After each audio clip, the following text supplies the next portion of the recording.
1600 साल पहले वाली बिल्डिंग आज आप देख रहे हैं। यहाँ बौद्ध धर्म की शिक्षा होती थी। अच्छा। आप यहाँ आकर कल से पढ़ेंगे, आपकी तबीयत ठीक हो जाएगी। अच्छा जी। हर पेपर में उन्होंने दवा जो पाउडर बनाए हुए थे, औषधि का पाउडर, और हर लेप में लगा दिए। हाँ, जैसे जैसे दवाई अंदर गया वैसे उनकी तबीयत ठीक हो गई। हाँ, यहाँ मात्र मैंने पेपर पढ़ा जिससे मैं ठीक हुआ, हाँ जी, हाँ जी। कहीं नहीं आपके साथ छल किया गया।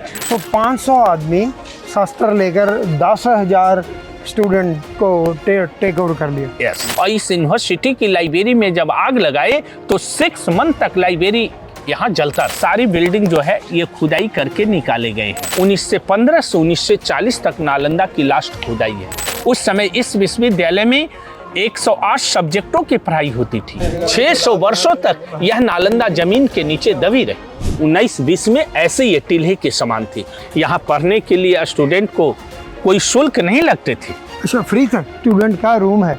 इनके निकलने के लिए वो डोर हैं। हाँ जी, हाँ जी। 11,500 कमरे थी। 1 ब्लॉक में 1 सब्जेक्टों की शिक्षा होती थी। कि ओरिजिनल ईंटों को आज भी आप छू कर देखिए कितनी मुलायम ईंटें हैं। ईंटों की ज्वाइंट देखिए कितनी कम मसाला है। लेकिन आज भी ये नालंदा बता रहे हैं कि हम कितनी सुंदर रहे होंगे।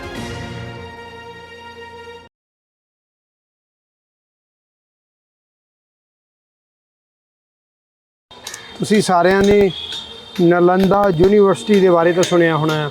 ਸੋ ਅਸੀਂ ਇੱਧਰ ਬਿਹਾਰ ਦੇ ਵਿੱਚ ਆਏ ਸੀਗੇ ਪਟਨਾ ਸਾਹਿਬ ਦੇ ਦਰਸ਼ਨ ਕਰਕੇ, ਗੁਰੂ ਨਾਨਕ ਸ਼ੀਤਲ ਕੁੰਡ ਸਾਹਿਬ ਜੀ ਦੇ ਗੁਰਦੁਆਰਾ ਸਾਹਿਬ ਦੇ ਦਰਸ਼ਨ ਕਰਕੇ। ਪਰ ਅਸੀਂ ਪਹਿਲਾਂ ਹੀ ਸੋਚਿਆ ਸੀ ਵੀ ਨਾਲੰਦਾ ਯੂਨੀਵਰਸਿਟੀ ਜਿਹਦੇ ਬਾਰੇ ਕਾਫੀ ਕੁਝ ਸੁਣਿਆ ਗਿਆ ਸੀ ਪਰ ਕਦੇ ਆਏ ਨਹੀਂ ਸੀ, ਜਾਂ ਬਹੁਤ ਬੰਦਿਆਂ ਨੂੰ ਇਹਦੇ ਬਾਰੇ ਪਤਾ ਨਹੀਂ ਹੈਗਾ। ਅਸੀਂ ਹੁਣੇ ਐਂਟਰ ਕੀਤਾ। ਇਹਦੀ ਬਹੁਤ 40 ਰੁਪਏ ਇਹਦੀ ਟਿਕਟ ਹੈਗੀ ਆ। 40 ਰੁਪੀਜ਼ ਟਿਕਟ ਆ। ਔਰ ਮੇਰੇ ਨਾਲ ਜਿਹੜੇ ਇਸ ਵੇਲੇ ਹੈਗੇ ਆ, ये हैगे जी डॉक्टर रंजन कुमार। डॉक्टर साहब मेरी हिंदी कुछ ऐसी है, आप समझाओगे। सो ये डॉक्टर रंजन कुमार है जिन्होंने ये 2 किताबें भी लिखी हैं, और भी लिखी होंगी, बट जो हमारे पास दोनों आपकी लिखी अभी यही अवेलेबल। ओके डॉक्टर साहब, सो हमें ये सभी कुछ इसके बारे में बताना। हमें कुछ भी मालूम नहीं है जी। हाँ जी। ये प्लेस जो आप देखने आए सर, ठीक है जी। इस प्लेस का नाम है प्राचीन नालंदा विश्वविद्यालय, ओल्ड नालंदा यूनिवर्सिटी है। ठीक है जी। यह आज से 1600 ईयर्स ओल्ड यूनिवर्सिटी ये नालंदा है। 1600 साल पहले। 1600 साल पहले वाली बिल्डिंग आज आप देख रहे हैं। हमारे घर का बिल्डिंग 100 वर्ष भी नहीं देखने को मिलता, लेकिन यह नालंदा प्राचीन विश्वविद्यालय 1600 वर्ष पुरानी यूनिवर्सिटी को देख रहे हैं। ठीक है जी। यह यूनिवर्सिटी की स्थापना 5th सेंचुरी एडी में 5वीं शताब्दी में मगध देश के राजा सम्राट कुमार गुप्त ने ये विश्वविद्यालय बनाए, जो चंद्रगुप्त सेकंड और विक्रमादित्य के पुत्र कुमारगुप्त फर्स्ट ने विश्वविद्यालय को बनाए थे। ठीक है जी। यूनिवर्सिटी 1600 साल पहले भी ये यूनिवर्सिटी जी इंडिया में बनी। हाँ, उस समय पूरे इंडिया में 3 यूनिवर्सिटियां थी। ओके। पहली यूनिवर्सिटी का नाम है तक्षशिला विश्वविद्यालय, ओके, जो पाकिस्तान में चले गए रावलपिंडी के पास में है। ओके। सेकेंड यूनिवर्सिटी ये नालंदा है। ये बौद्ध विश्वविद्यालय थी। यहाँ बौद्ध धर्म की शिक्षा होती थी। ठीक है जी। तीसरी विश्वविद्यालय बिहार में ही भागलपुर डिस्ट्रिक्ट में है, विक्रमशिला विश्वविद्यालय। ठीक है जी। ये तीनों विश्वविद्यालय हमारे भारत में ही थे। इसी वजह से भारत को जगत गुरु कहा जाता है। पूरे संसार को ज्ञान भारत ने दिया।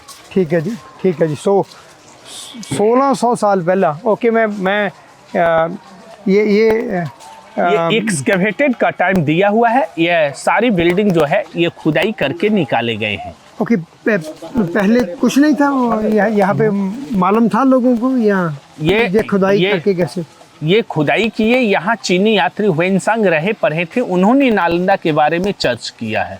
ओके।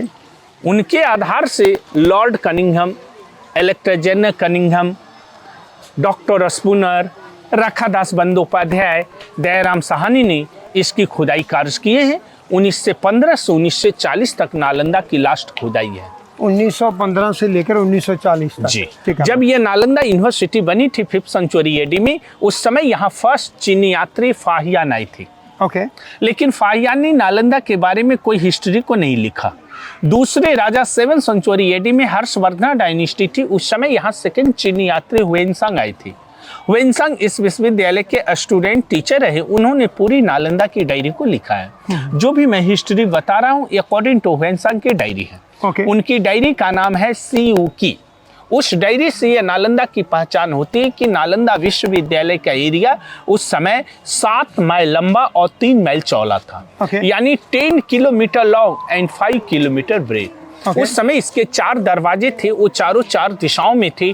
मेन दरवाजे पर जो गेटकीपर होते वो महान पंडित कहलाते। जो भी स्टूडेंट यहाँ चाइना, कोरिया, थाईलैंड, बर्मा से एडमिशन के लिए आते, उनका टेस्ट इंटरव्यू गेटकीपर ही लेने के बाद उनकी एडमिशन होता। अब आप स्वयं सोचा जाए, जिस बौद्ध विश्वविद्यालय का गेटकीपर ही महान पंडित थे, तो यहाँ का प्रोफेसर, प्रिंसिपल कितना नॉलेज के रहे होंगे।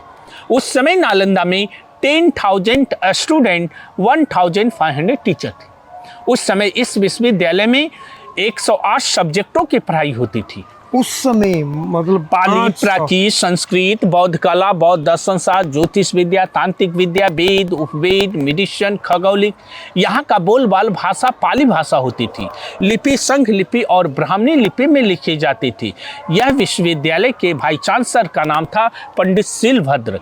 अतीश दीपंकर, श्री ज्ञान, गुरु पद्म संभवा, आर्जदेव, धर्म कीर्ति, चंद्र कीर्ति, शांति देवा, ये सब यहाँ के स्कॉलर टीचर थे।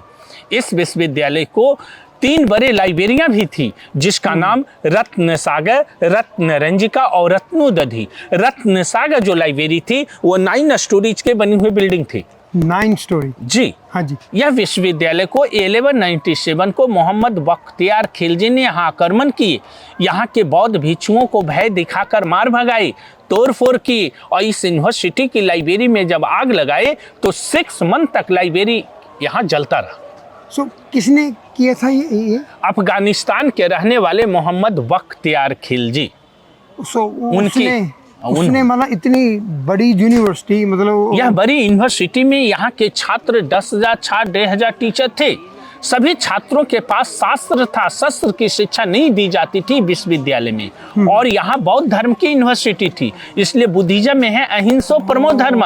वो फाइट भी नहीं किए, वो मात्र 500 सैनिक से आक्रमण किए, यहाँ के छात्रों को भय दिखाए। जो स्टूडेंटों के पास बुक था वो सब अपने देश लेके चले गए। Japan, Korea, Thailand, Burma, Sri Lanka, वो हर कंट्री आज बुद्धिज्म हो चुका। हमारे इंडिया में कोई स्टेट बुद्धिज्म नहीं हुआ। 500 आदमी शस्त्र लेकर 10,000 स्टूडेंट को टेक ओवर कर लिया। यस। हाँ। तो ये इस यूनिवर्सिटी 5th सेंचुरी एडी में बना, 12th सेंचुरी एडी में नष्ट हो गई। 700 ईयर्स रनिंग पीरियड में नालंदा रहा और नालंदा का नाम कोने कोने में फैला। यह विश्वविद्यालय 1200 ईस्वी में समाप्त होने के बाद फिर भूकंप आई थे। जो वीराना अवस्था में बिल्डिंग थी वो टूट गई। धीरे धीरे मिट्टी कण आकर चिपक गया। ये सारी बिल्डिंग अंडरग्राउंड हो गई। नालंदा की कोई पहचान नहीं थी। आसपास गांव नए आकर बसने लगे। ये टीले के ऊपर लोग एग्रीकल्चर का कार्य कर रहे हैं। कब भूकंप आया था ये? 1200 ईस्वी में। 1200 ईस्वी में। और ये नालंदा का कोई पहचान नहीं थी। आसपास गांव बसे हुए थे, लोग खेती कार्य कर रहे थे। लॉर्ड कनिंघम, एलेक्जेंडर कनिंघम ने ह्वेनसांग की डायरी को चाइना में पढ़े। वो डायरी का नाम सीऊ की है। उस डायरी से ये टीले की खुदाई किए तो नालंदा की पहचान यहाँ हुई कि नालंदा विश्वविद्यालय यहाँ है। पहचान कब हुई, कितने सालों बाद? 1861 यानी 1200 ईस्वी में नष्ट हुआ। 1861 में खोज हुई। 600 वर्षों तक यह नालंदा जमीन के नीचे दबी रही। तो अभी नालंदा की खुदाई 1 वर्ग किलोमीटर के एरिया की खुदाई हुआ है। 1 किलोमीटर लंबा, 1 किलोमीटर चौड़ा। बाकी 9 किलोमीटर पर आज भी मौजूदा अवस्था में नए नए गांव बसे हुए हैं। नए नए ग्रामीण लोग जब मिट्टी खोदते हैं, पुरानी बुद्धा के स्टैचू मिलते हैं। मेटल स्टैचू जो मिले वो अपोजिट साइड नालंदा म्यूजियम है, म्यूजियम में रखे हैं। अभी 1 किलोमीटर के एरिया में नालंदा 2 साइड मिले हैं। एक साइड में हॉस्टल लाइन मिला है, एक साइड में टेम्पल लाइन मिले हैं। टेम्पलों को पाली शब्दों में चैत्याज कहते हैं, चेतना करना, ध्यान करना, पूजा करना। हॉस्टल को मोनास्ट्री कहते। ये नालंदा ओनली जेंट्स एडमिशन थी, लेडीज अलाउ नहीं थी। यहाँ के छात्रों का वेशभूषा था माथा मुराए हुए, गिरुआ वस्त्र धारण किए। यानी बौद्ध भिक्षुक के निवास स्थान को बौद्ध विहार बोला गया। विहार कहने से ही इस स्टेट का नाम अभी बिहार हुआ। बौद्ध विहार यानी बौद्ध भिक्षुक लोग रहते पढ़ते थे। विहार है घूमने का जगह, जो आगे चल के देखेंगे। नालंदा के हिस्ट्री के पन्ने आप खोलेंगे तो मुख्य पन्नों पर ये टेम्पल नंबर 3 नजर आएंगे।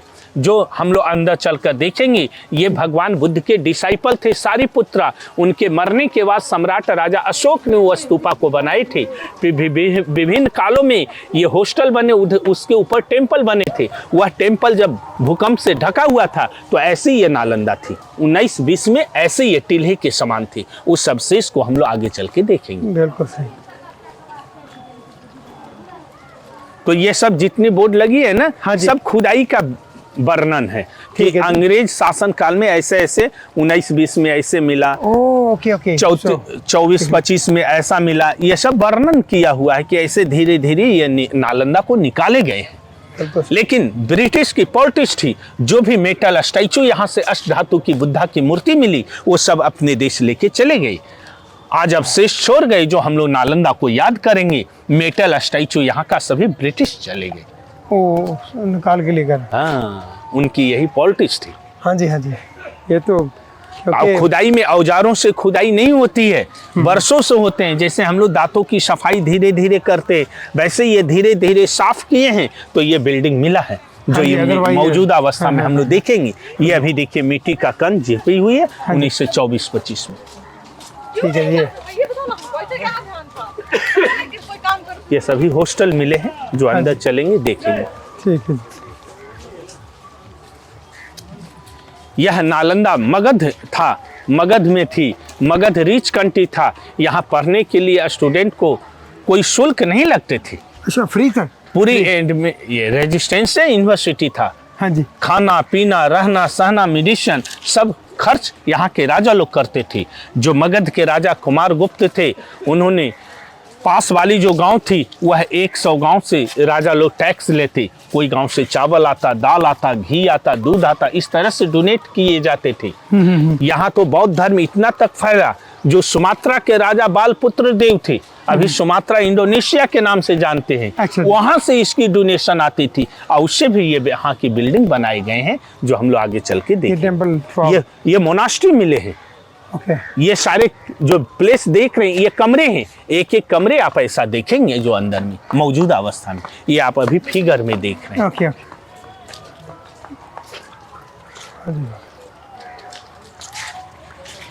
ये सारे छोटे छोटे स्तूपा आप देखेंगे। स्तूपा में समझते पाली शब्द है। अच्छा जी। जो बौद्ध भिक्षुक होते थे, जो यहाँ छात्र मर जाते थे, उनकी डेड बॉडी उनकी घर ले जाने की यातायात का साधन नहीं था, तो धर्म के अनुसार तालाब के किनारे जलाए जाते थे और जली हुई अस्थि को लाकर टेम्पल के पास में ये मेमोरियां बनी है। ये टेम्पलों की ये प्लास्टर किया हुआ ये पुरानी जो खुदाई में प्राप्त हुआ है। इतने साल पहले पूरे दुनिया से लोग आके यहाँ पे हमारे यहाँ शिक्षा के लिए आते थे। जिस समय इंडिया कितना विकासशील था, उसमें भी यह मगध राज रिच कंट्री थी। 16 जनपद थे, उसमें मगध जनपद सबसे ऊपर थे। पर रंजन जी, जो 1200 में जो भी हुआ, जो अवनति मुगल थे वो कौन थे? खिलजी। जो खिलजी का मेन पर्पस तो बुद्धिज्म को अटैक करना था। जो क्या होगा उसका मेन मोटिव आप वही है कि इनके पास जो किताबें हैं, जो ये हमारा इंडिया में उस समय दिल्ली के शासक अलाउद्दीन खिलजी थे। हाँ जी। इसलिए वो चाहते थे कि हमारे इंडिया में इस्लाम धर्म हो।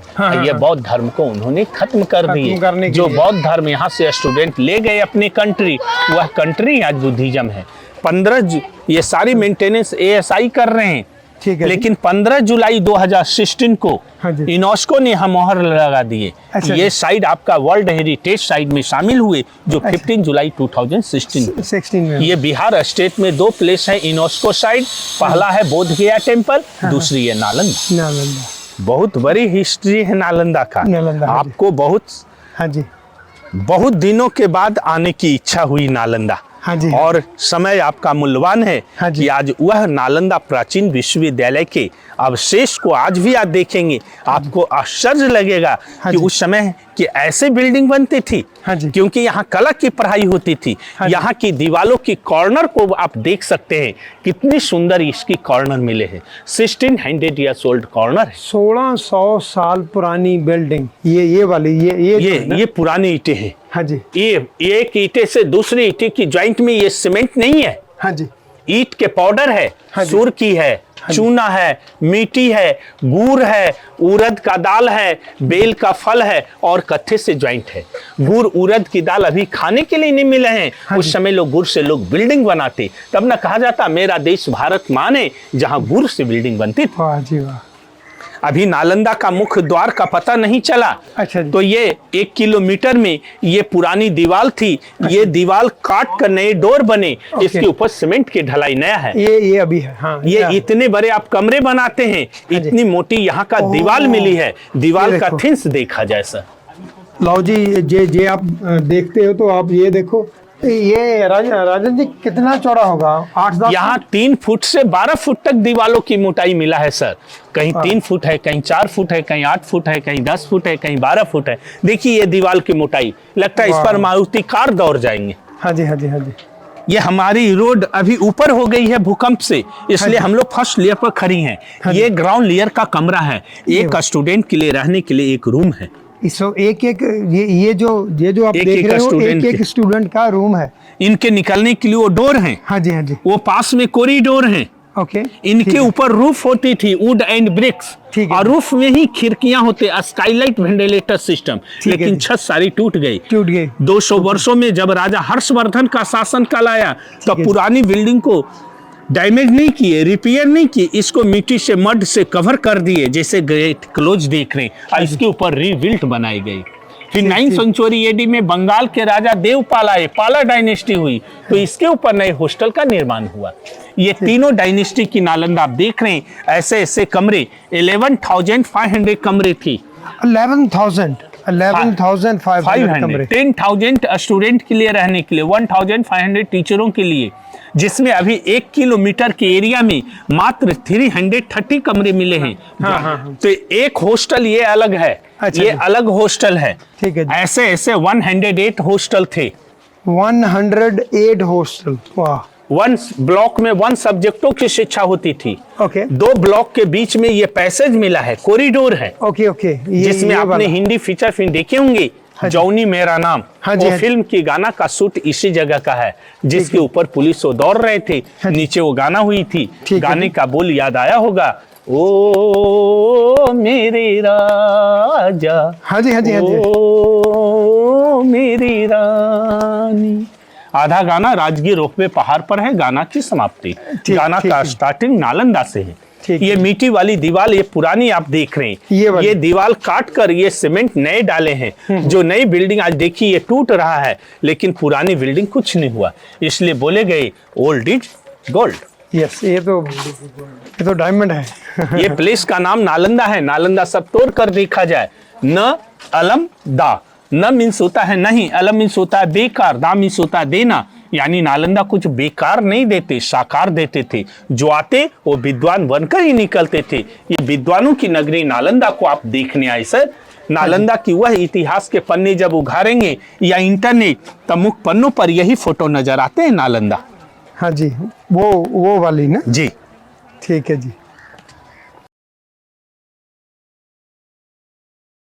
ये नालंदा के ओरिजिनल ईंटों को आज भी आप छू कर देखिए, कितनी मुलायम ईंटें हैं।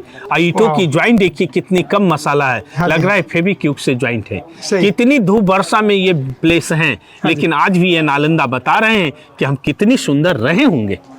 कितनी, मैं फिर बता दूं, जैसे भाई साहब ने बताया ना, इतनी फिनिशिंग इतनी ब्यूटीफुल है कि शायद मैं अभी पास में दिखाना थोड़ा, ये देखना, इधर दिखाइए, इतना सुंदर है।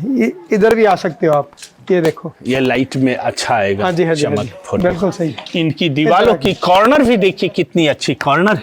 हाँ जी। आज हमारे मिस्त्री इतना सुंदर कॉर्नर नहीं बनाते, इतनी सुंदर ईंटें नहीं ज्वाइंट करते, और कितनी धूप वर्षा में है सर।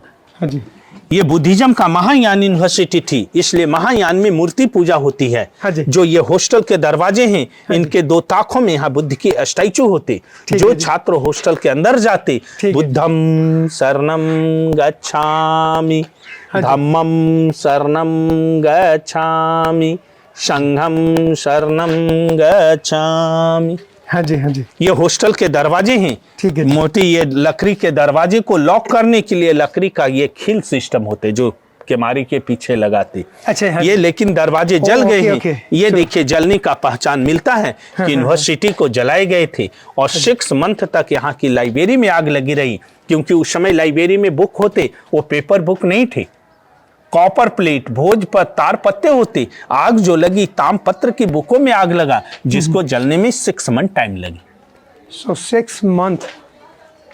वाह, कितना कुछ होगा। एक बात फिर कितना ज्ञान का भंडार होगा। जैसे भाई साहब ने बोला जब आग लगाई लाइब्रेरी में गई लगा। तो उनका मेन पर्पस तो उसको जलाना ही होगा ना कि उनको। नहीं सर। हाँ जी। अब देखिए हाँ जी। एक इतिहास मिलता है हाँ जी। कि यहाँ से 40 किलोमीटर दूरी पर एक स्टेशन का नाम आप सुने होंगे, बख्तियारपुर। वहाँ वो 40 किलोमीटर पर आकर अफगानिस्तान से वो आए थे। उनकी तबीयत अस्वस्थ हो गई। अच्छा। उनके साथ हकीम जो चल रहे थे, वो हकीमों की दवा से वो ठीक नहीं हुए। ओके। किसी ने सलाह दिया कि बगल में ही नालंदा बौद्ध विश्वविद्यालय है, जहाँ की औषधि की पढ़ाई होती थी। ओके। मेडिसिन की पढ़ाई यहाँ होती थी। हाँ हाँ हाँ। तो किसी ने सलाह दिया वहाँ की दवा आप खाएंगे शायद ठीक हो जाएंगे। उनका कहना था कि मैं अन्य धर्मों का दवा मैं नहीं खाता हूँ, अपने हकीमों का ही दवा सिर्फ खाऊंगा। ओके ठीक। लेकिन किसी ने कहा देखिए बुद्धिज्म में है हीनयान, महायान और तंत्रयान है, तो हो सके तंत्र मंत्र से आपको ठीक हो जाए, इसलिए आप वहां जाकर वहां के औषधि वाले आचार्य से मिलिए, आपकी शायद तबीयत ठीक हो जाएगी। ठीक है जी। वो यहाँ आए, वो बोले यहाँ के औषधि के सबसे बड़े आचार्य का नाम था राहुल भद्र। ठीक है जी। राहुल भद्र जी से मिले, उन्होंने कहा कि हमारी तबीयत कैसे ठीक होगी। उन्होंने कहा दवा तो खाना होगा, कहीं मैं आपका बौद्ध धर्म का दवा नहीं खाऊंगा। अच्छा जी। लेकिन यहाँ के वो विद्वान थे, उन्होंने कहा कि दवा आप नहीं खाएंगे तो एक काम करेंगे, आप कुरान पढ़ते हैं, कहीं कुरान पढ़ना तो मेरा एवरीडे है, तो आप कुरान यहाँ आकर पढ़िए, आपका तबीयत ठीक हो जाएगा। तो कौन सा कुरान? वो कुरान कहीं मैं अपना कुरान नहीं दूंगा, आपका जो कुरान है अपने राज दरबारी से यहाँ भेज दीजिए। अच्छा। आप यहाँ आकर कल से पढ़ेंगे, आपकी तबीयत ठीक हो जाएगी। अच्छा जी। उन्होंने राज दरबारी से दवा पेपर को भेजा दिए कुरान का, और वो पेपर के हर पेपर में उन्होंने दवा जो पाउडर बनाए हुए थे, औषधि का पाउडर, और हर लेप में लगा दिए, लेप बनाकर हर पन्नों में। और उनके पढ़ने का इस तरह से सिस्टम होने लगा जिससे वो दवाई उनको पेहम हुआ। जैसे जैसे दवाई अंदर गया वैसे उनकी तबीयत ठीक हो गई। तब उन्होंने आश्चर्य किया, अपने औषधि वाले डॉक्टर से बताए कि बोलो तुम हकीम लोग क्या दवा बनाते हो, यहाँ मात्र मैंने पेपर पढ़ा जिससे मैं ठीक हुआ। कहीं नहीं, आपके साथ छल किया गया। आपने बोला था कि बौद्ध धर्म का दवा नहीं खाएंगे, आपको छल से हर पन्नों में पेपर में दवा लगी हुई है, उस दवा को आपने ग्रहण किया जिससे आपको ये ठीक हुआ। तो उन्होंने कहा कि मेरे साथ ये बौद्ध विश्वविद्यालय वाले लोग छल क्यों करते, इसीलिए ये विश्वविद्यालय पर आक्रोशित हुए, यहाँ के छात्रों को मार भगाई, तोड़फोड़ की, आग लगा दी। ये नहीं सोचा कि इसकी वजह से ठीक हो, लेकिन यह विश्वविद्यालय भलाई में ही बुराई हो गई। क्या? ये प्राचीन विश्वविद्यालय की याद में नई यूनिवर्सिटी बनाए गए हैं, जो यहाँ से 15 किलोमीटर दूरी है। उस जगह का नाम है इंटरनेशनल नालंदा यूनिवर्सिटी इन राजगीर। अच्छा जी, 15 किलोमीटर दूर जी। ना? हाँ जी हाँ जी। वो 500 एकड़ में बाउंड्री में वो बनाए गए हैं। 2015 से वहाँ पढ़ाई भी स्टार्ट हो चुके हैं। आज भी देखिए कितनी सुंदर दीवारें हैं, इनको छू कर देखिए कितनी मजबूत है। हाँ जी हाँ जी।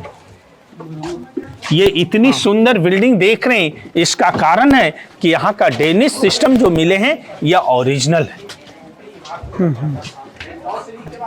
ये नालियां आपकी पुरानी है, इसमें सीमेंट का काम नहीं किए गए हैं। आज भी जो रेनी सीजन वाटर होते हैं, इससे नाले से पानी बाहर तालाब में चले जाते। उस समय इस विश्वविद्यालय को 52 तालाब थे और 53 कुएं थे। ये 2 कमरे हैं जो ड्रेनेज पैसेज चैम्बर हैं, हर जगह से वो गंदे पानी आकर स्टोर होते, फिर तालाब में जाने की सुविधा थी।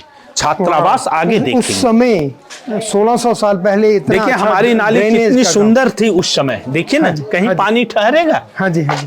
देखिए ये पानी वहां से ही आ रहा है। हाँ जी। एक डिपार्टमेंट आप देखने आए सर, हाँ जी। जो एक डिपार्टमेंट में 30 से 34 कमरे मिले हैं। यानी 30 स्टूडेंट रहते, 3-4 प्रोफेसर रहते थे, एक सब्जेक्ट के लिए स्पेशलिस्ट। हाँ जी। तो एक छात्रों के लिए कमरे हैं, उनकी ये डोर है, लकड़ी के डोर होती, डोर को लॉक करने के लिए लॉक सिस्टम है, हाँ जी। और उनकी ये गुप्त सामान रखने की जगह लॉकर सिस्टम है। उस जमाने में बैंक नहीं होती थी, दीवालों में ही लोग रखते थे। अल्लाह जी। एक स्टूडेंट के लिए कमरे हैं, क्या छोटा कमरा है? नो नो, बिल्कुल सही सही कमरा। वो हमने गड्ढे वाले जो रूम दिखा रहे थे वो 5th सेंचुरी एडी का है, ये 7th सेंचुरी एडी का है। इसके ऊपर रूफ थी वुड एंड ब्रिक्स, और रूफ में ही खिड़कियां होती, स्काईलाइट वेंटिलेटर सिस्टम, लेकिन छत सारी टूट गए हैं। हाँ जी, हाँ। ये आपका बुक शेल्फ है, ये बुक शेल्फ है। उस समय डिस्कस सिस्टम होते, इसलिए बुक कम ज्ञान ज्यादा। अभी के बच्चों को बुक ज्यादा होता, ज्ञान कम मिलते हैं। नालंदा आपको ज्ञान देता है सर कि डिस्कस सिस्टम आप करेंगे, आपकी ज्ञान आगे होगी। इन दीवार की मोटाई भी देखा जाए 3 फुट से 12 फुट है। मोटी दीवार होने से 2 फायदा होंगे, ठंडे के दिन में ठंडा हवा नहीं आएगा, गर्मी के दिन में गर्म हवा नहीं आएगा। रूम नेचुरल एसी का काम करेंगे। दूसरी फायदा था, एक रूम के बच्चे जो आवाज करते, दूसरे कमरे में आवाज नहीं जाती। All room AC and sound proof कमरे होते थे। जो ये ईंटे की ही बिल्डिंग आप देख रहे हैं सर, इन ईंटों की बिल्डिंग पर पहले प्लास्टर भी होते थे। ये जो प्लास्टर मिला है ये ओरिजिनल प्लास्टर है उस समय की, 1600 जो यहाँ भी आप देख सकते हैं, साल पुराना, 1600 साल पुराना। यहाँ भी देख सकते हैं। हाँ जी, हाँ जी। ये आपका ओरिजिनल प्लास्टर है, 3 इंची का मोटा प्लास्टर है। ये वाला, हाँ देखो, नाइस। जरा जो आप देख रहे हैं ये, हाँ जी, हाँ जी, हाँ जी। 3 तो इंची ये जो आप देख रहे हैं ये 1600 साल पुराना प्लास्टर, आज भी अनुभव करके देखिए, ये आपको ठंडा नजर आएगा। नेचुरल एसी का काम हाँ जी, करते, कमरे नेचुरल एसी होते थे। हर एक हॉस्टल के बीच जो आंगन होते थे, ये उस समय का क्लासरूम है। ये वाला क्लासरूम है। क्लासरूम में ऊंची स्थान टीचर का स्थान होता है। ये आपका लेक्चर स्टैंड है। ये सारे स्टोन जो देख रहे हैं, हाँ जी, ये हाँ जी। पिलर थे, ऊपर छत थी। उस समय ये बिल्डिंग नहीं थी। हाँ जी। 10-10 का ग्रुप बन गए, आपस में डिस्कस करके क्लास करते। 200 बरस बाद ये सारी छतें गिर गए, तो राजा हर्षवर्धन ने ये बौद्ध स्तूपा का निर्माण किए। स्तूपा में समझते नहीं जी? स्तूपा पाली शब्द है। जो बौद्ध भिक्षुक होते हैं, जब वो मर जाते हैं तो उनको धर्म के अनुसार जलाए जाते हैं, और वो जले हुए अस्थि को लाकर उनकी याद में मेमोरियां जो बनाई जाते हैं, जो सॉलिड होता है, पिरामिड जैसा ठोस बिल्डिंग होता है, उसे पाली शब्द में आप स्तूपा कहेंगे। स्तूपा इंग्लिश में मेमोरी कहेंगे। हाँ जी, हाँ जी। हिंदी में स्मारक कहेंगे। सो यहाँ पे ये प्रोफेसर या टीचर्स के लिए ये टीचर अगर ये बोल दिया कि ये स्टेज था उस समय, वो जो पढ़ाते थे लेक्चरर। सो जैसे भाई साहब ने बोला कि ये जो है ना, ये यहाँ पे पिलर थे, बड़े बड़े पिलर थे। वो जब भूकंप आया तो वो छत गिर गई। अब आपका प्रश्न होगा सर, कैसे मानूं कि ये बिल्डिंग गुप्त काल की है, हर्ष काल की है? हाँ जी। तो पहले राजा लोग जो बिल्डिंग बनाते थे, वो बिल्डिंग में नेम प्लेट नहीं लगाते थे। पहले राजा लोग राष्ट्रीय चिन्ह देते थे। कहीं खुदाई आप करते हैं, टाइगर अशोकन पिलर मिलता है, आप समझ जाते हैं ये मौर्य डायनेस्टी की बिल्डिंग है। वैसे यहाँ से खुदाई के क्रम में गुप्त काल के सिक्के मिले, उनके सिक्के में धनुष की सिंबल मिली। वो धनुष की सिंबल है, वो गुप्त राजाओं की चिन्ह है। आज जब खुदाई हुई तो ये बिल्डिंग में देखिए धनुष आकार का बना हुआ सेफ मिले हैं। समुद्रगुप्त, रामगुप्त, चंद्रगुप्त। ओके जी। एक चंद्रगुप्त मौर्य हुए, वो मौर्य डायनेस्टी होगी। और चंद्रगुप्ता कह रहे हैं, हाँ तो सेकंड चंद्रगुप्त द्वितीय उर्फ विक्रमादित्य के पुत्र कुमार गुप्त ने विश्वविद्यालय बनाई। तो गुप्ता डायनेस्टी का ये सिंबल है। ये सिंबल, ये उनका अगर आज हमें बोलना, जैसे उनका लोगो हुआ करता था ना, वो वाला चिन्ह है, राजाओं की चिन्ह। ठीक है। ये दरवाजे देखिए, ओरिजिनल दरवाजा है। अभी हम लोग दरवाजे में स्लेब ढालते, उस समय 2-2 इंची ईंटें बढ़ाते गए, ये सपोर्ट हो गए। ये वहां जाके, अच्छा 2-2 इंच ऐसे जाके, हाँ, जब कंस्ट्रक्शन करते थे। वो क्लासरूम से पहले जो छात्र यहाँ हॉस्टल में रहते, वो आकर यहाँ बुद्ध की वंदना करते। प्रार्थना यहाँ पे, करते, ओके। उसके बाद वो क्लास में जाते। जिस समय का ये बौद्ध टेम्पल है, हाँ हाँ हाँ। ये टेम्पलों में जब बुद्ध की मूर्तियां थी, इसके ऊपर रूफ होने से रूम अंधेरा होता था, लाइट की व्यवस्था नहीं थी। ऐसे बताए जाते उस समय इंडिया में घी का दीपक बरता था। वो जो ताक देख रहे हैं वो घी की लाइट के लिए। और ये 2 स्टोन जो है ये माइका स्टोन है। ये साधारण पत्थर नहीं है, इस पत्थर का नाम है माइका। माइका मीन्स होते हैं अबरक, जो चमकीली पत्थर होते हैं, इन पर एक कॉपर का प्लेट होते और सूरज की लाइट जब कॉपर पर आते, ये लाइट कमरे को प्रकाशित करती। सोचिए आपका इंडिया उस समय कैसा रहा होगा।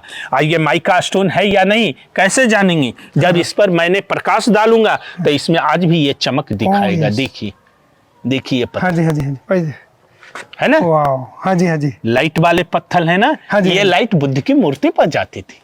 सोचिए कैसा नालंदा रहा होगा। उस समय पूरे विश्वविद्यालय में 52 तालाब थे और 53 कुएं थे, जो हर एक हॉस्टल के आंगन में ये कुआं प्राप्त हुआ।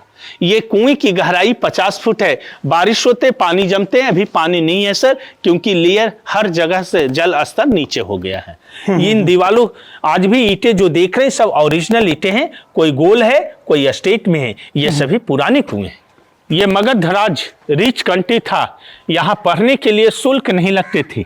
तो गांव से जो राइस आता वो यहाँ से जब खुदाई होने लगा तो 800 वर्ष पुरानी वो चावल प्राप्त हुई। अच्छा जी, जलने के बाद, हाँ जी। क्योंकि वो कच्चा रहता तो सड़ जाते, कीड़ा खा जाते, लेकिन वो जला हुआ सामान आज भी हमारे नालंदा म्यूजियम में रखे हैं। अच्छा। इससे प्रमाणित होता है ये अनाज रखने का भंडार मिले, जिसकी दरवाजे देखिए कितनी सुंदर है, 2-2 इंची ईंटें बढ़ाते गए, सपोर्ट हो गए। आज हमारा भूकंप में लिंटर वाले जो दरवाजे होते हैं वो टूट जाते हैं, लेकिन ये कितने बार भूकंप आया होगा, लेकिन ये आज तक के दरवाजा ओरिजिनल बचे हैं।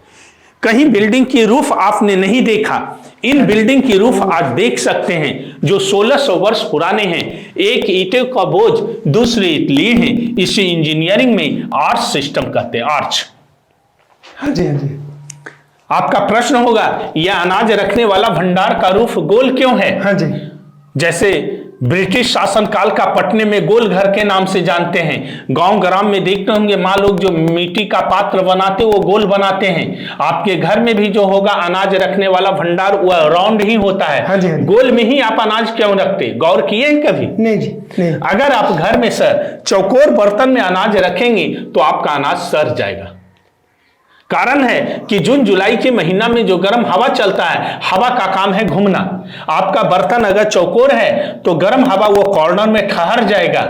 गर्म हवा ठहरने के बाद अनाज में नमी बनेगी, और जिस अनाज में नमी लगता उसमें कीड़ा लगता, वो अनाज खराब हो जाते। और गोल में क्या होता, हॉट विंडो आने के बाद हवा घूरकर ठंडा होगा और नेचुरल हवा होने से अनाज आपकी सुरक्षित होती। अब आप स्वयं सोचिए कि आज से 1600 वर्ष पहले हमारे इंडियन के पास ये नॉलेज था। उन्होंने स्टोरेज का रूफ ही गोल इसीलिए दिए कि हॉट विंडो जो है हवा टकरा कर ठंडा हो, अनाज मेरी सुरक्षित हो। सोचिए इंडिया क्या रहा। वाह, ये आपका घर घर गौ पाले जाते थे, इसलिए उस समय इंडिया में घी का दीपक बरता था। रात्रि काल में, रात में घी का लाइट बरता। ये ताक आप गांव में भी देखे होंगे। हाँ जी हाँ जी। ये भी कमरे एक जैसे ही सेम है ये। ठीक है जी, ये भी वो भोजन भंडार। ये बिल्डिंग का पानी निकलने के लिए ड्रेनेज सिस्टम पुरानी है। आज भी पुराने नाले से ही ये पानी आउट हो जाते हैं। 52 तालाब है, तालाब में पानी चले जाते। सो 52 तालाब, राइट। हाँ। यहाँ हमने आपको जानकारी दी कि 108 सब्जेक्ट की पढ़ाई होता, मनुष्य का आयु ही 100 वर्ष माना गया है। इसलिए नालंदा का दूसरा शाब्दिक अर्थ है संस्कृत में न अलम द दाती इति नालंदा। इति मीन शेष, जहां ज्ञान देने का इंड नहीं हो वो प्लेस नालंदा। यह आंगन गुप्त काल की है। हाँ जी। यह आंगन हर्ष काल की है। यह आंगन पाल काल की है। ये जब खुदाई हुआ तो ये मिला, ये जब खुदाई हुआ ये मिला। गुप्त काल की ईंट की साइज आज भी आप देख सकते हैं, 15 इंची लंबा है, 10 इंची चौड़ा है और 3 इंची मोटाई है। सो रंजन जी, गुप्त काल किस टाइम में? 5th century AD. फिर ये 500 सेंचुरी में गुप्त काल। अभी आप 21 सेंचुरी एडी हाँ, में आए, वो तो है। 5th सेंचुरी एडी की ये बनी हुई गुप्त काल मीन्स 5th सेंचुरी। Yes. और दूसरे काल आप बता। 7th सेंचुरी हर्षवर्धना, ओ 7th Kannauj king, okay okay फिर 9th century AD Bengal king Devapala, okay जी। पाला डायनेस्टी। सो ये 1600 साल पहले जी का ईंट है। इसका साइज देखो, जैसे रंजन जी ने बताया कि 15 इंच लंबा और 10 इंची चौड़ा, 10 इंच चौड़ा, 3 इंची मोटाई है। या वाओ। आज भी कितनी सुंदर है सर, हाँ जी। कितनी धूप वर्षा में है, हाँ जी, ओपन प्लेस पर है, लेकिन ये नालंदा की बिल्डिंग आज भी ये बता रहा है कितनी सुंदर हम रहे होंगे। इससे रंजन जी ये जो है ये भी पुराना ही है। ये हमने बोला ना कि ये जैसे प्लास्टर, ये हॉस्टल था, ओके, वो आंगन थी, तो ये बिल्डिंग नहीं थी। हाँ जब जी, 200 वर्षों में नया हॉस्टल बना तो ये नए आंगन बने। उसको काट कर आपको दिखा दिए गए कि ये 5th का है, ये 7 का है, वो 9 का है। Okay okay okay. पर उस समय तो ये लेवल ये होगा। यस ओके, मैं बता दूं कि मैं पहले समझा नहीं को, ये जो 1600 साल पहले फ्लोर यहाँ पे था, एंड उसके बाद 200 साल बाद जो फ्लोर ये है कि इसको काट के दिखाया गया कि दोनों फ्लोर का डिफरेंस। अब आपके मन में प्रश्न होंगे सर, हाँ जी, कि इतना बड़ा विश्वविद्यालय, हाँ जी, इसी जगह पर नालंदा क्यों बनी? हाँ जी, क्यों? आज से 1600 वर्ष पुराना यह नालंदा है। उससे 1000 वर्ष पहले लॉर्ड महावीर, लॉर्ड बुद्धा का टाइम कहे जाते हैं। 1000 साल पहले यूनिवर्सिटी बनने से 1000 वर्ष पहले, यानी 2600 वर्ष पहले यह प्लेस नालंदा नहीं थी। हाँ जी। ये प्लेस का नाम था अम्रपवारिका वन, मैंगो गार्डन। ओके। और उस समय ये बिहार स्टेट नहीं था, इस स्टेट का नाम था मगध, और मगध की राजधानी थी राजगीर, जहां के राजा थे बिंबिसार। उस समय भगवान महावीर और बुद्ध यहाँ दोनों आए थे। मगध में दोनों घूम रहे थे, लेकिन पहले महावीर, बाद में बुद्ध, पहले जैन धर्म हुई, बाद में बौद्ध धर्म हुआ। जब भगवान बुद्ध को ज्ञान की प्राप्ति बोध गया में हुआ था, तो मगध देश के राजा बिंबिसार को उपदेश देने वे राजगीर आए। राजगीर में एक प्लेस का नाम है बंबू गार्डन, वेणुवना।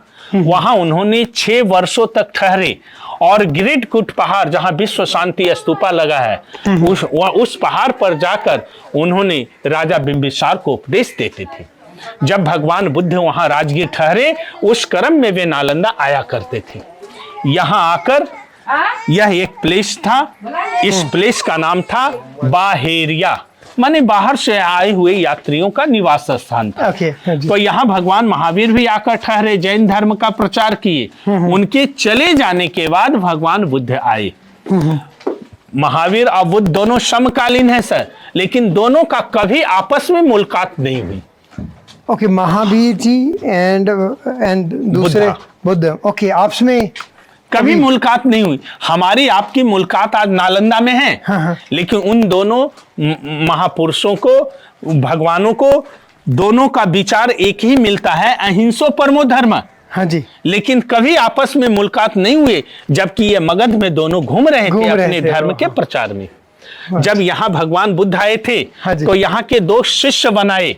अच्छा जी। बुद्ध के बातों से प्रभावित होकर यहाँ के लोग वो बौद्ध धर्म के अनुयायी हुए। एक का नाम था सारिपुत्रा, सेकंड का नाम था महामुगलायना। तो महामुगलायन की मृत्यु सांची में है, वो सांची स्तूपा के नाम से जानते होंगे, जो मध्य प्रदेश भोपाल में बनी है। जब सम्राट राजा अशोक ने कलिंग की विजय प्राप्त करने के बाद बौद्ध धर्मों को उन्होंने अपनाए, अपनी पुत्री संघमित्रा को लगाए, अपने पुत्र महेंद्र को लगाया। उन्होंने स्वयं 84,000 स्तूपाओं का निर्माण किए, इंडिया से लेकर श्रीलंका तक। 84,000, जिसमें एक स्तूपा हम लोग ये नालंदा में देख रहे हैं, जो सारिपुत्रा की स्तूपा है। उस स्तूपा के निर्माण होने के 800 वर्ष बाद ये नालंदा विश्वविद्यालय बनी। उस समय की ये विश्वविद्यालय की हॉस्टल के आंगन को देखिए, इसकी डेनिश सिस्टम की कॉर्नर को देखिए, कितनी अच्छी कॉर्नर है। मैं इसको कैसे समझूं कि ये गुप्त काल की है? तो इसकी खुदाई में यहाँ से कुछ गुप्त काल के सिक्के मिले और उनकी चिन्ह वहाँ मिला है, वो धनुष आकार का शेप मिला है। इसी से प्रमाणित होता है कि ये बिल्डिंग गुप्त काल की है। इसके ऊपर रीबिल्ट है, ये कंक्रीट वाली बिल्डिंग हर्ष पीरियड की है। इसके ऊपर रीबिल्ट है, वो छोटी छोटी ईंटें वाली जो सीढ़ियाँ देख रहे हो पाल डायनेस्टी की थी। ये मिट्टी से जब भरे हुए आंगन थे, ऊपर जो हॉस्टल में लोग रहते, ये सीढ़ी के सहारे वो मंदिर की ओर आकर लोग पूजा करते। वहाँ मंदिरों में जो मूर्तियाँ लगी हैं सारी बुद्ध की मूर्तियाँ हैं। ये जब सीढ़ी को खोदे गए तो ये मिला, इसको खोदे गए ये मिला। अब इसके नीचे खोदते हैं कुछ नहीं मिलता है। और गुप्त काल की चिन्ह, वो धनुष चिन्ह मिला। इसी से प्रमाणित हुआ कि नालंदा 3 बार की बनी है। उस समय जापान, कोरिया, थाईलैंड, बर्मा से लोग पैदल यहाँ पढ़ने के लिए आते थे।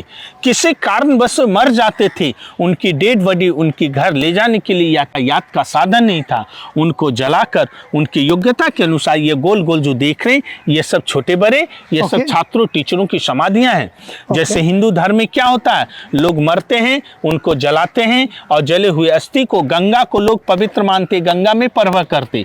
वैसे बौद्ध धर्म वाले तालाब के किनारे जलाए जाते थे और जली हुई अस्थियां लाकर मंदिर के पास वाली जमीन को पवित्र मानते। वहीं उनकी स्मारक बनी है, योग्यता के अनुसार है।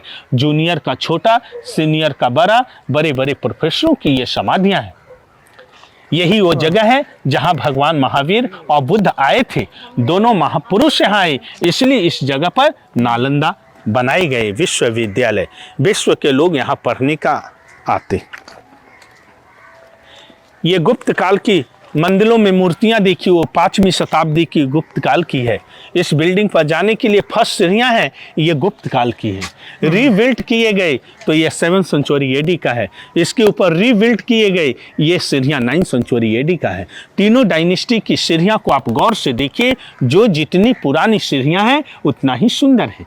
इनके ऊपर जाने के लिए 73 स्टेप्स हैं, 80 फुट हाइट है। अभी ऊपर जाना मना है। जो मूर्तियां मिली हैं सब म्यूजियम में रखे हैं।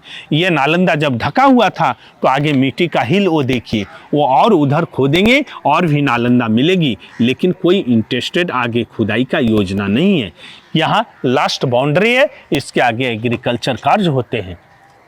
हम लोग जैसे उस हॉस्टल का ये टेम्पल देखे, वैसे ही सर अदर डिपार्टमेंट का अदर टेम्पल है, उस डिपार्टमेंट का वो टेम्पल है। वहाँ जो छात्र उस डिपार्टमेंट में मरते, उनकी वहीं आगे गोल गोल ये सब समाधियाँ बनी हुई है। ये लाइन सभी टेम्पल लाइन में बनी हुई थी। ये लाइनों में सारे हॉस्टल लाइन बने हुए थे। ऐसे नालंदा 108 डिपार्टमेंट थे, इधर 108 मंदिर थे। कितना सुंदर उस समय प्लानिंग होगा, इसको आप ध्यान किया जाए कि उधर बौद्ध भिक्षुक लोग रहते थे, इधर बौद्ध भिक्षुक लोग साधना और ध्यान करते थे। कैसा नालंदा होगा, अभी हम लोग कैसा देख रहे हैं। यहाँ से पढ़ने के बाद स्टूडेंट को कोई सर्टिफिकेट नहीं होते। लोग ज्ञान और धर्म का जो प्रचार करते, वही उनकी सर्टिफिकेट थी। इस प्लेस का नाम नालंदा है। 2 अक्षरों के मेल से बने हैं, नालम प्लस दा। नालम मीन्स होते हैं कमल का फूल, लोटस फ्लावर। वो कमल का फूल ज्ञान का प्रतीक होता है।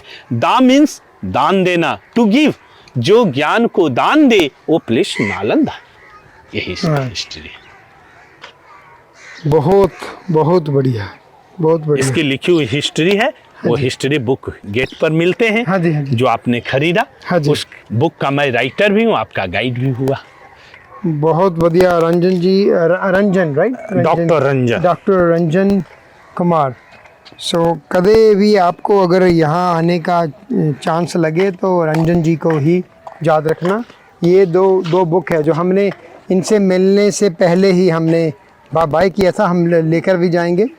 इनके राइटर डॉक्टर साहब हैं रंजन। डॉक्टर साहब, कितने टाइम से आप यही कर रहे हैं? 27 वर्षों से मैं सेवा ये आपकी पर्यटकों को यहाँ देते हैं। Hindi, English, Bangla, Japanese. वाह। सो आप ये जापानीज भी बोल लेते हो? जी हाँ। वाह जी। पूरे नालंदा पर मैंने आपको जापानी ग्रुप आते हैं, उनको मैं हर जगह प्लेस को बताता हूँ कि ये कुआं है, ये मंदिर है, सारा चीज़ मैं बोलता हूँ। और आपका एजुकेशन क्या है जी? हमने मगध यूनिवर्सिटी बोधगया से किया MA PhD subject in Sanskrit में। ठीक है जी। मेरा PhD का शोध विषय है वाल्मीकि रामायण में संस्कारों का स्वरूप। खोडस संस्कार होते हैं, मनुष्य का 16 संस्कार होते हैं। पुंसवन संसार से अंत्येष्टि संस्कार तक मैंने वाल्मीकि रामायण में मैंने वर्णन किया। बहुत बहुत बढ़िया जी।